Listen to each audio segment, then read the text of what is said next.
സിറിയയിൽ അമേരിക്കയോട് ചേർന്ന് IS കേന്ദ്രങ്ങളിൽ വ്യോമാക്രമണം തുടരുന്നത് കൃത്യമായ ആലോചനയോടുകൂടിയാണെന്ന് UAE, Saudi Arabia, Bahrain, Qatar എന്നീ രാജ്യങ്ങൾ. അറബ് രാജ്യങ്ങളായ ഇറാഖിലും സിറിയയിലും കൂടുതൽ ദുരിതങ്ങൾ വിതയ്ക്കാൻ മാത്രമേ ഇപ്പോൾ നടക്കുന്ന ആക്രമണം സഹായിക്കൂ എന്ന വാദത്തെ ഈ രാജ്യങ്ങൾ വിമർശിച്ചു. തീവ്രവാദം എന്ന വലിയ വിപത്തിനെ തുടച്ചു നീക്കാൻ കൈക്കൊണ്ട സ്വാഭാവിക തീരുമാനം മാത്രമാണിതെന്ന് CNN ചാനലിന് നൽകിയ അഭിമുഖത്തിൽ UAE വിദേശകാര്യ സഹമന്ത്രി ഡോക്ടർ അൻവർ ഗർഗാഷ് പറഞ്ഞു.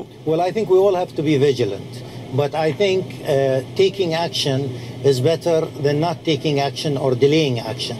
So I think vigilance is expected of all of us, but I think we're doing all the right thing in order to thwart this challenge once and for all. IS എന്ന വെല്ലുവിളിയെ ചെറുക്കാൻ രൂപം കൊണ്ടതാണ് പുതിയ സഖ്യം. ലക്ഷ്യം പൂർത്തീകരിക്കും വരെ ആക്രമണ നടപടി തുടരുമെന്നും അദ്ദേഹം സൂചന നൽകി. കൂട്ടായി തന്നെയാണ് പൊതു വെല്ലുവിളിയെ നേരിടേണ്ടതെന്നും സിറിയയിൽ കൂടുതൽ ആക്രമണങ്ങൾ ആവശ്യമായിരിക്കുമെന്നുമാണ് ഗൾഫ് രാജ്യങ്ങൾ നൽകിവരുന്ന സൂചന.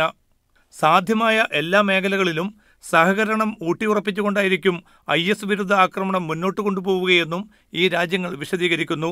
സൈനിക താവളങ്ങൾ വിട്ടുകൊടുക്കുന്നതിനു പുറമെ ആക്രമണത്തിൽ ഗൾഫ് പോർവിമാനങ്ങൾ സജീവ പങ്കാളിത്തം വഹിക്കുന്നതും ഇതാദ്യമാണ്.